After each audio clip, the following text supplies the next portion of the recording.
ஊருக்கு வந்திருக்கிறேன். நண்பருடைய மகளுக்கு கல்யாணம். காலையிலே கல்யாணத்துக்கு போயிட்டு மத்தியானம் நல்லா சாப்பிட்டுக்கிட்டு அப்படியே மண்டபத்தில் உட்காந்து நண்பர்களோடு பேசிகிட்டு இருந்தேன். அதில் ஒரு நண்பர் என்னோட வயசில் மூத்தவர்.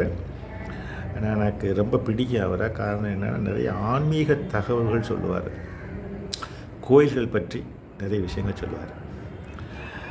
அப்போ அவர்கிட்ட பேசிகிட்டு இருக்கும்போது அரசியல், நாட்டு நடப்பு இதையெல்லாம் பற்றி பேசிக்கிட்டு திடீர்னு டாபிக் ஜாதியை பற்றி வந்தது. மனுஷன் நிறைய படித்தாச்சு, நாகரிகமாயாச்சு, பட் இன்னும் ஜாதியை தலையில் தூக்கி வச்சுட்டு ஆடிட்டுருக்கானே இல்லை அப்படின்னு சொல்லி பேசிகிட்டு இருக்கும்போது அவர் ஒரு அழகான ஒரு எளிமையான ஒரு விஷயத்தை சொன்னார்.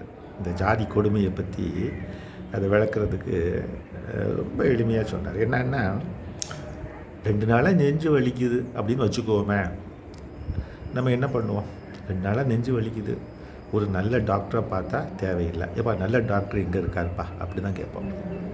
அந்த டாக்டர் என்ன ஜாதி, என்ன மதம், கருப்பா வெள்ளையா, குட்டையா நெட்டையா இப்படிலாம் கேட்க மாட்டோம்.